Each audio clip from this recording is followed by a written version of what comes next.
허가받지 않은 값싼 재료로 급식 제품을 만들어 유통한 업체가 경찰에 적발됐습니다.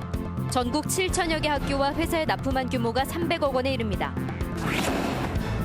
응급 환자를 태우고 병원을 찾았는데 다시 119 구급대를 불러야 하는 황당한 일이 벌어졌습니다. 병원 측이 환자를 차량에서 내릴 수 없다며 이송을 거부했기 때문입니다. 최순실 국정농단 파문이 확산되는 가운데 전주 도심에서 박 대통령 퇴진을 촉구하는 촛불 행진이 벌어졌습니다. 정부가 조선업 밀집 지역 5곳의 경제 활성화 대책을 발표했는데 전북에는 조선업과 무관한 대책이 제시돼 군산 조선업계가 반발하고 있습니다. 여러분 안녕하십니까? JTV 8시 뉴스입니다. 떡갈비나 동그랑땡 같은 제품은 학생들에게 인기가 많죠. 급식에 들어가는 이 제품들을 허가받지 않은 값싼 재료로 만들어 유통한 업체가 경찰에 적발됐습니다. 해썹 인증까지 받고도 전국 7천여 곳의 학교와 회사에 300억 원어치를 납품했습니다. 정원익 기자입니다. 경기도에 있는 급식 전문 납품업체입니다. 경찰이 들이닥치자 닭 껍질, 소와 돼지 지방 등을 가져놓은 재료들이 가득합니다. 식품 만드는 데인가요? 네, 냉동식품. 뭐 만드는 거예요, 지금 이게? 이게 지금 동그랑땡 만드는 거예요. 이 업체는 떡갈비와 동그랑땡 등 55개 제품을 생산해 전국의 어린이집과 초중고, 회사 식당에 납품하고 있습니다. 거래처만 7,200곳이 넘습니다. 그런데 허가받지 않은 저가의 재료를 쓰고 원재료 함량이 부족한 제품을 만들어 온 것으로 드러났습니다. 떡갈비의 경우 돼지 갈비살과 닭고기만 써야 하지만 값이 싼 돼지 뒷다리와 지방, 닭 껍질 등을 사용해왔습니다. 본 제품은 일반 시중에 유통되는 제품이 아니라 단체 급식소 등에 대량으로 유통되기 때문에 실제로 드러나기에는 좀 한계가 있었다고 보입니다. 이 같은 방식으로 최근 3년 동안 300억 원어치를 납품해 챙긴 돈만 170억 원이나 됩니다. 5년 전 해썹 인증까지 받았지만 이중 장부를 만들어 단속을 피해왔습니다. 그때 확인했을 때도 다 적합했고요. 그런 내용은 지금 이번에 이 공문을 보고 알았습니다. 성분 검사를 할 적의는 없습니다. 경찰은 업체 대표 56살 노모 씨 등 임직원 19명을 불구속 입건하고 수사를 확대하고 있습니다. JTB 뉴스 정원익입니다. 위급한 환자를 태우고 어렵게 병원 응급실을 찾았는데 응급실 코앞에서 다시 119 구급대를 부른 황당한 일이 벌어졌습니다. 전북대병원 측이 응급실에 고정장치가 달린 들것이 없다며 환자를 차에서 내려주기는 걸 거부했기 때문입니다. 하원호 기자가 보도합니다. 지난 26일 전주의 한 도로에서 단체 여행객을 태운 관광버스가 갑자기 급정거를 했습니다. 이 때문에 버스 가장 뒷자리에 타고 있던 65세 할머니가 앞으로 굴러 잠시 의식을 잃고 목과 어깨 등을 다쳤습니다. 벨트는 풀려져 있었고요. 그래서 튕겨 나오시면서 그 의자 밑으로 고개와 이렇게 어깨가 이렇게 꺾여서 있는 상태로. 구급차를 부르는 것보다 바로 병원으로 가는 게 빠르다고 생각한 일행들은 곧바로 전북대병원으로 향했습니다. 관광버스는 부상당한 할머니를 태고 병원 안으로 들어와 이곳에 차를 세웠습니다. 응급센터와는 불과 20여 미터밖에 떨어지지 않은 곳입니다. 일행 중 한 명이 2번이나 응급실로 찾아가 환자를 옮겨줄 것을 요청했지만 병원 측은 이를 거부했습니다. 환자를 옮길 만한 장비도 인력도 없다는 게 이유였는데 이런 판단을 내린 건 의료진이 아니라 응급실 보안요원이었습니다. 저희 병원은 거기를 그렇게 처치할 수 있는 도구와 들 것이 없습니다. 그러니 실차를 가지고 가서 모셔와라 그렇게 말씀하셨어요. 결국 일행들은 병원을 코앞에 두고 119 구급대원을 불렀습니다. 이러는 사이 10여 분이 더 지났지만 환자의 상태를 보러 온 의료진은 단 한 명도 없었습니다. 바로 병원 앞에 왔는데 그래도 한번 가볼 수 있잖아요. 가서 환자 상태가 어떤지. 네, 그런 걸 확인 안 한 거에 대해서. 병원 측은 경추 손상이 우려되는 환자를 구급차에 태우지 않고 버스로 옮긴 것 자체가 문제라고 반박했습니다. 또 고정장치가 있는 들것으로 옮겨야 하는데 응급실에는 이런 장비와 인력이 없다고 해명했습니다. 전북대병원은 외상을 입은 2살 아이를 제대로 치료하지 못해 권역 응급센터 자격을 박탈당했습니다.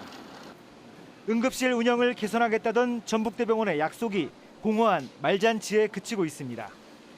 JTBC 뉴스 하원호입니다.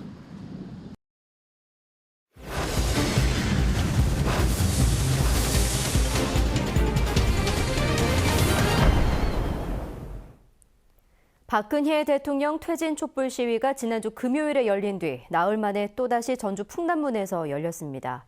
집회에 참여하는 시민들이 늘어나는 가운데 박근혜 대통령의 퇴진을 요구하는 목소리가 확산되고 있습니다. 김진형 기자의 보도입니다.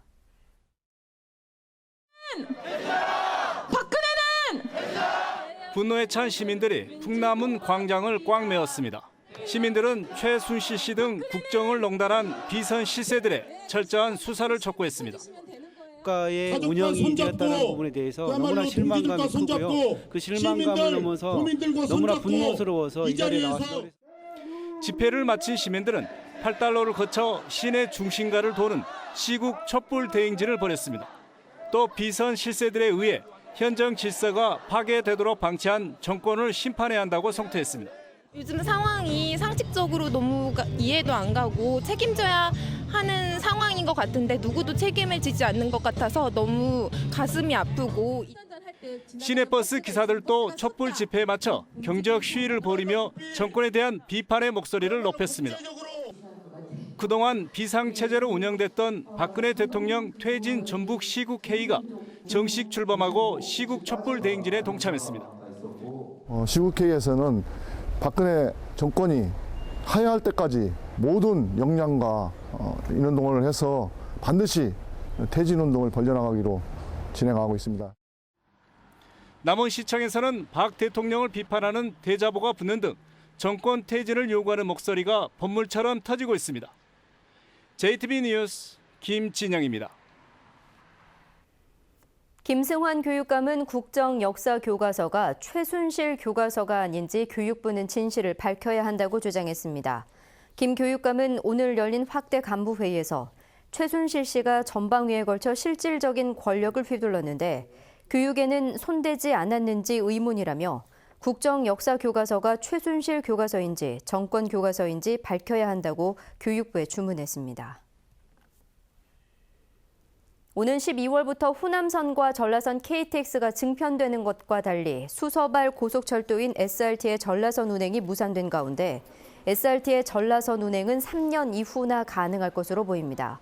국민의당 정동영 의원은 수서발 고속철도 운영사인 SR이 전라선을 운행하려면 정부로부터 신규 노선 면허를 받아야 하고 이후 행정 절차와 차량 발주를 거치면 운행까지 3년 정도 걸릴 것으로 내다봤습니다. 정치권은 SRT의 빠른 전라선 운행을 위해 국회 특별 결의안을 추진하고 있습니다. 정부가 군산 등 조선업 밀집 지역 5곳에 경제 활성화 대책을 발표했습니다. 그런데 정부의 대책으로 나온 새만금 투자와 탄소 산업 활성화가 조선업엔 도움이 되지 않는 것이라 군산의 조선업계가 반발하고 있습니다. 김철 기자가 보도합니다. 정부가 조선산업 경쟁력 강화 방안을 발표했습니다. 2018년까지 7조 5천억 원을 투입해 공공선박을 발주하고 조선 3사 인력 32%, 건조설비 23%를 줄이며 최첨단 스마트 선박 등에 집중 투자합니다. 조선 밀집 지역 5곳에 경제 활성화 대책도 나왔습니다. 전남은 해상풍력, 부산은 해양관광, 경남은 레저 선박 제조 서비스 등으로 기존 선박 사업과 연관성이 있어 보입니다. 그런데 전북의 조선산업 대책으로 발표된 새만금 농기계 기지화와 탄소산업 활성화는 조선 분야와 관련성이 크게 떨어집니다. 군산의 조선업계는 정부의 이번 정책이 아무런 도움이 되지 않는다고 반발합니다. 탄소하고 농기계 이거는 지금 현재 우리 조선에 맞춰져 있는 우리 협력업체들한테는 전혀 쓸모가 없습니다. 고용 효과도 없고 그거는 투자 효과도 없고 아무것도 없는 그런 상황이에요. 정부는 군산의 조선업을 살리기 위해 오는 2020년까지 새만금과 탄소산업에 4천억 원을 추가 지원하기로 했지만 이마저도 확정이 아닌 계획일 뿐입니다. 조선 업체의 구조조정으로 해서 어려움을 겪고 있는 지역 경제에 어떻게 보면 새로운 돌파구가 필요하고 정부의 정책 방향이고요. 아직 사업으로 확정됐다고는 말씀드릴 수가 없겠습니다. 군산 조선업체들이 간절히 원하는 대책은 현대중공업 본사의 물량 확보뿐입니다. 내년 한 해만 울산이라든지 목포, 사모에 배정된 데를 갖다가 일부 부분만이라도 군산조선소 배정을 하면은 그때는 연결될 수 있거든요. 정부는 새만금 농기계와 탄소산업이라는 엉뚱한 대책을 발표할 게 아니라 현대중공업 본사 물량을 군산으로 가져오는 보다 근본적인 대책을 내놓아야 합니다. JTB 뉴스 김철우입니다. 정부가 발표한 조선산업 구조 개편안에 현대중공업의 도크 3개를 가동 중단하는 게 포함돼 현대중공업 군산조선소의 위기감이 커지고 있습니다. 정부는 11개인 현대중공업 도크 가운데 3개 도크의 가동을 중단하는 고강도 자구 계획을 발표해 현재 1개뿐인 군산조선소 도크가 포함될 가능성이 커졌습니다. 전라북도는 현대중공업 군산조선소의 도크가 멈추면 4천여 명의 대량 실직이 우려된다며 정치권과 함께 현대중공업 본사를 설득하기로 했습니다. 전남 영광에 있는 한빛원전 6개 발전소 가운데 절반인 3개가 가동을 중단하고 정비에 들어갔습니다. 한국수력원자력 한빛원자력본부는 주요 기기와 계통을 점검하기 위해 한빛원전 1호기의 발전을 중지하고 계획 예방 정비에 착수했다고 밝혔습니다. 앞서 한빛원전 2호기와 3호기도 계획 예방 정비에 들어가 한빛원전 6개 발전소 가운데 3개의 가동이 중단됐습니다. 전북교육청이 혁신도시 내 공립유치원 원화 모집에서 이전 공공기관 자녀를 100% 우선 모집하기로 해 특혜 논란이 일고 있는데요. 전북교육청은 문제가 되자 특혜 소지를 없애겠다고 밝혔지만 정책 추진 과정에서 많은 문제점을 드러냈습니다. 조창현 기자의 보도입니다. 전북교육청이 발표한 내년도 전주시내 유치원 유아 모집 선발 시행 계획안입니다. 그동안 공립유치원은 법정 저소득층 자녀 등 3가지 유형의 우선 선발 학생을 규정해 왔습니다. 그런데 올해는 전북혁신도시 100%라는 문구가 추가됐습니다. 혁신도시 이전 기관 자녀는 지원할 경우 무조건 선발하라는 얘기입니다. 조례나 지침 등 아무런 법적 근거 없이 갑자기 이루어진 일입니다. 그 지원 정책이 잘 이루어지지 않고 있다라고 하는 그런 돈의 비판도 많이 있었고 언론의 얘기도 있어서 배려를 하려고 하는 차원이었지 특혜로 접근한 것은 아니고요. 내년에 공립유치원에 지원하겠다는 이전기관 자녀는 23명으로 파악됩니다. 혁신도시 내 3개 공립유치원 전체 신입생의 4분의 1가량을 차지합니다.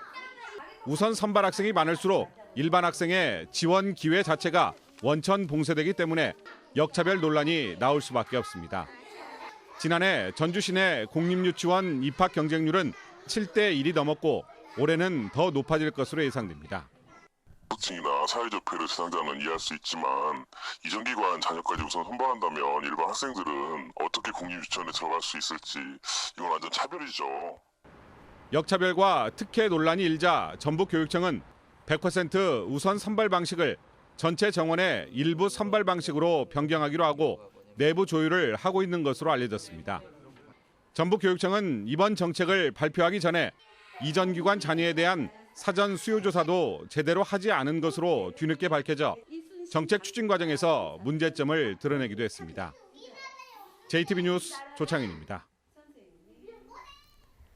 전북 장애인 차별 철폐 연대 등 전북 장애인 인권보장 공동투쟁본부는 오늘 전북도청 광장에서 기자회견을 갖고 7가지 정책 요구안을 제시했습니다. 공동투쟁본부는 전라북도가 장애인 자립생활 지원과 차별 금지 조례 등을 제정했지만 제대로 작동하지 않고 있다며 장애인 인권 침해 예방 대책을 마련하고 상설 민관합동 감사팀을 운영할 것을 촉구했습니다. 또 발달 장애인의 권리와 이동권 보장 등 장애인을 위한 제도 보완과 대대적인 점검이 필요하다고 주장했습니다. 전북현대가 8년 연속 아시아 챔피언스리그 진출을 확정했습니다. 전북은 지난 주말 전남을 이기면서 K리그 3위인 제주와의 승점차를 9점으로 벌려 남은 두 경기의 결과와 관계없이 내년 아시아 챔피언스리그 본선 진출 티켓을 얻었습니다. 8년 연속 아시아 챔피언스리그 진출은 K리그에서 최다 출전 기록입니다. 2023 세계 잼버리 대회를 새만금에 유치하기 위해 홍보에 나선 전라북도 유치단이 2019 세계 잼버리 대회가 열리는 미국 웨스트 버지니아 야영지를 둘러봤습니다. 전라북도 유치단은 웨스트 버지니아 야영지의 시설과 환경을 참고해 2023 세계 잼버리 대회 유치 전략을 정비하기로 했습니다. 군산대학교는 오늘 신효균 전 JTBC 전주방송 사장을 미디어 문화학과 석좌 교수로 임명하고 임명장을 전달했습니다. 신효균 석좌 교수는 오는 2021년 8월까지 군산대에 재직하면서 정규 강의와 특강, 학생 취업 지도를 위한 자문활동 등을 하게 됩니다. 전주의 한 교회에 다니는 교인 등 40여 명이 집단으로 식중독의 의심 증세를 보여 병원에서 치료를 받고 있습니다. 전주시 보건소는 이들이 지난 27일 교회에서 열린 바자회에서 음식을 먹고 탈이 난 것으로 추정하고 집단 식중독 증세의 원인을 찾기 위해 환자들의 가검물을 채취해 역학 조사를 하고 있습니다. 오늘 오전 9시 반쯤 임실군 오수면 한 5위 비닐하우스에 있던 컨테이너 박스에서 66살 박모 씨와 박 씨의 아내 56살 김모 씨가 숨진 채 발견됐습니다. 유서는 발견되지 않았지만 숨진 박 씨 부부 근처에는 살충제가 놓여져 있던 것으로 알려졌습니다. 경찰은 박 씨 부부가 농장 운영에 어려움을 겪다 스스로 목숨을 끊는 것으로 보고 정확한 사건 경위를 조사하고 있습니다. 전북은 오늘 바람이 불고 전주가 13도, 순창은 10.6도에 머물렀습니다. 내일은 구름이 많다가 점차 맑아지겠습니다. 서해안에는 아침에 빗방울이 떨어지거나 눈발이 날리는 곳이 있겠습니다. 아침 최저 기온은 0도에서 4도, 낮 최고 기온은 7도에서 9도로 오늘보다 낮겠습니다. 바람이 불면서 체감 기온은 더 낮겠습니다. 전주기상지청은 모레까지 기온이 큰 폭으로 떨어지면서 반짝 추위가 이어질 것으로 내다봤습니다.